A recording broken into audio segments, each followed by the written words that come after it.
You talked a bit about Deonford in the film, but I was wondering how you came to use Deonford as Deonford, like 2 years from now, when I guess they're criminals who deal drugs and raise robots. Like, is that just what they're going to be planning on doing? Like, how did that come about?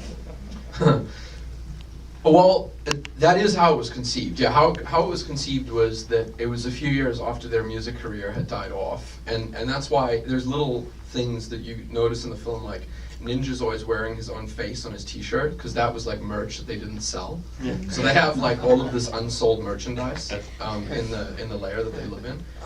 So yeah, it was very particularly that the music career failed. They were out of cash. It probably there was like loan sharks after them, and then they started just getting into criminal behavior.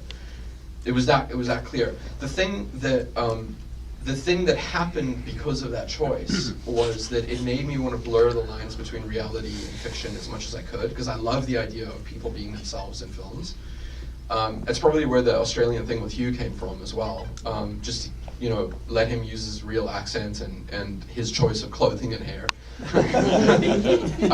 But pushing that even further and tying in with the autonomous weapons concept was that there's a company in South Africa called Neill, which is the state arms company, right? It's like a mixture of Lockheed and Boeing and everything else.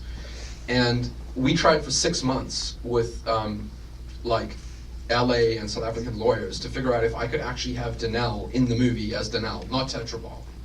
And that blurring of reality was also really appealing to me. But it actually, there were almost like moral issues that came up. Like I had artists that refused to work on Chappie if they were working on a design that actually said Neill on the side of the thing. But anyway, it's the blurring of fiction and reality that was appealing. And I did not want them to be there in the movie and not be themselves. Thank you.